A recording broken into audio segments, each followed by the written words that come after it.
এই নাস্তাটি বাসায় শুধু একবার তৈরি করেন, বারবার কিন্তু রিকোয়েস্ট আসতেই থাকবে। কারণ এই নাস্তাটি একবার বানালে সবাই কিন্তু এটার স্বাদ একদমই ভুলতে পারবে না। ছোট থেকে বড় সবাই কিন্তু এটি খেতে বেশ পছন্দ করে। আমিও আজ তৈরি করে নিলাম, আমাদের ফ্যামিলির সবাই কিন্তু অনেক বেশি পছন্দ করেছে, তাই আপনাদের সাথে শেয়ার করে দিলাম।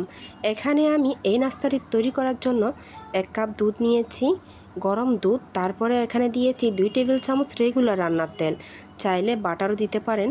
তারপরে পরিমাণ মতো লবণ দিয়েছি, আর দিয়েছি 5 চামচ পরিমাণ চিনি। এখানে কিন্তু যেভাবে আমি বানিয়ে নিচ্ছি ঠিক সেভাবে যদি আপনারা ফলো করেন, আপনাদেরও কিন্তু পারফেক্টভাবে এই নাস্তাটি তৈরি করে নিতে পারবেন বাসায়।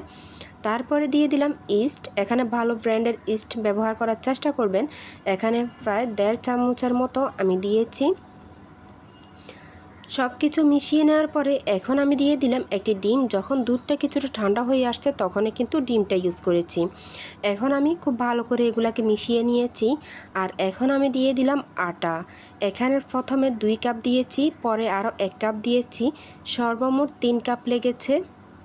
চাইলে কিন্তু এটাকে কিন্তু ময়দা দিয়েও তৈরি করা যায়। এই ব্রেড ক্রসেন্ট তৈরি করতে যা যা লাগে আমাদের প্রত্যেকের বাসায় কিন্তু এগুলো থাকে। তাহলে দেরি কেন, আজই কিন্তু তৈরি করে আপনার ফ্যামিলিকে খাওয়ান, তাহলে কিন্তু অনেক খুশি হবে সবাই। আমি কিন্তু প্রথমে 2 কাপ দিয়ে মেখে নিয়েছি। এখন আমার আবারও 1 কাপ দিয়েছি। যেহেতু আমি এখানে মেজারমেন্ট কাপ হাফটাই ব্যবহার করেছি, তাই এখানে 6 কাপ দিয়েছি। এই যে অনেক নরম তুলতুলে একটা ডো তৈরি হয়ে গিয়েছে। এখন এটাকে আমি ঢাকনা দিয়ে আধা ঘন্টার জন্য ফেলে রাখবো।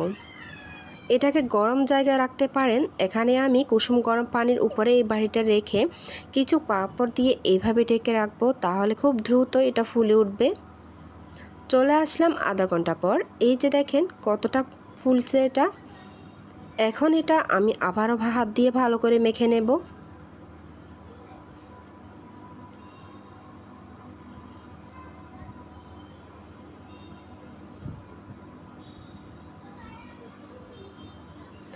এইভাবে মেখে নেওয়ার পরে এখন আমি কিছুটা ডো আলাদা করে নিচ্ছি, কারণ এই ডোটাকে আমি আবারও সামান্য কিছু মেখে গোল করে এটাকে আমি একটা রুটির মতো করে শেপ দিয়ে বেলে নেব। যত বড় রুটি হবে আপনার ব্রেড ক্রসেন্টটি ততই সুন্দর হবে, ততই কিন্তু এটার ভাঁজ আসবে। যত বেশি ভাঁজ পড়বে ততই দেখতে বেশি ভালো লাগবে। সামান্য কিছু আটা উপর থেকে এইভাবে দিয়ে এখন এটাকে আমি বেলে নেব। বেশি পাতলাও হবে না এবং বেশি মোটাও হবে না, ওইভাবে করে আপনারা কিন্তু দেখে নিশ্চয়ই বুঝতে পারবেন। অলরেডি কিন্তু আমি বেলে নিয়েছি, অনেক বড় করে কিন্তু আমি রুটিটা তৈরি করেছি। আর একটা ছুরির সাহায্যে এইভাবে করে কেটে নিচ্ছি। এই রুটি দিয়ে সর্বমোট আমার 12টা হয়েছে। চাইলে আপনারা 8টাও তৈরি করতে পারবেন। আমি এই প্রথম রুটিটা দিয়ে 12টা তৈরি করেছি, দ্বিতীয় রুটিগুলো দিয়ে আমি 8টা তৈরি করেছি, কারণ ছোট বড় মিক্স করে আমি তৈরি করেছিলাম এই ব্রেড ক্রসেন্টটি।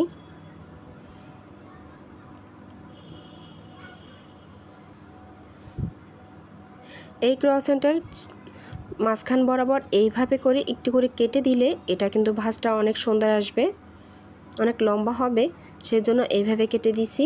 আর এই দিকে একটা ডিমের কুসুম নিয়েছি, ডিমের কুসুমটি এই ক্রসেন্টের উপরে এইভাবে লাগিয়ে দিচ্ছি যাতে এটা তেলে দিলে খুলে না যায়। চাইলে এই কুসুমের পরিবর্তে আপনারা পানিটাও কিন্তু অ্যাড করতে পারেন।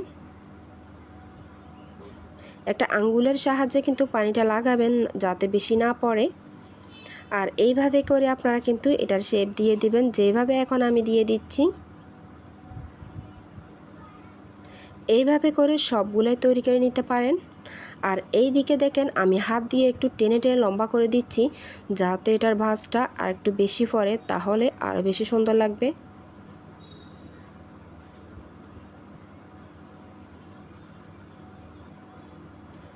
এই যে এইভাবে করে এক এক করে সবগুলো তৈরি করে নেব। আর এখন চলে আসলাম চুলায় আমি আগুনটা আগে থেকে ধরে দিয়েছি।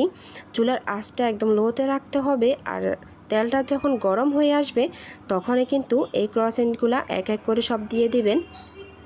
তেলে দেওয়ার পরে এটা কিছুটা কিন্তু ফুলে উঠবে। এক পাশ হয়ে আসার পরে অপর পাট উল্টে দিবেন আলতোভাবে, যাতে এটাতে চাপাচাপি করলে কিন্তু আবার খুলে যাবে। আপনাদের যদি কোনো প্রশ্ন থেকে থাকে আমাকে কমেন্টের মাধ্যমে জানাতে পারেন, আমি উত্তর দিয়ে দেব। আর এই পর্যন্ত যারা আমার এই ভিডিওটি দেখতেছেন তাদের যদি এই রেসিপিটি ভালো লেগে যায় তাহলে কিন্তু লাইক দিতে ভুলবেন না। আর যদি আমার চ্যানেলটি ভালো লেগে যায় তাহলে কিন্তু সাবস্ক্রাইব করে আমার পাশে থাকবেন। আর এইরকম নতুন নতুন রেসিপি আপনাদের সাথে শেয়ার করব, আপনারাও কিন্তু আপনার পরিবারের মুখে হাসি ফোটাতে পারবেন, যেমনটা আমি করেছিলাম। যারা ফেসবুক থেকে দেখতেছেন তারা চাইলে আমার পেজটিকে ফলো করতে পারেন। এইদিকে কিন্তু দেখেন খুব সুন্দর কালার চলে আসছে, একদম গোল্ডেন কালার। এটা যখন এইভাবে হয়ে আসছে তখন আমি এটাকে নামিয়ে নিচ্ছি, কারণ আর খুব একটা বেশি কালার করব না। আমার কাছে এটাই কিন্তু বেশ ভালো লেগেছে। এইভাবে করে এক এক করে আমি সবগুলো তৈরি করে নিচ্ছি। আর অলরেডি কিন্তু আমরা খাওয়া শুরু করে দিয়েছি সবাই।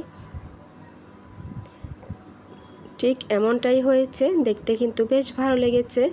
আর এখন আমি একদম ঘন করে এক কাপ চা বানিয়ে নিয়েছি আর ওটা দিয়ে খেয়ে নিচ্ছি। এই নাস্তাটি চা, কফি অথবা মাংসের ঝোল অথবা সস দিয়ে কিন্তু খুব মজা করে খেতে পারবেন।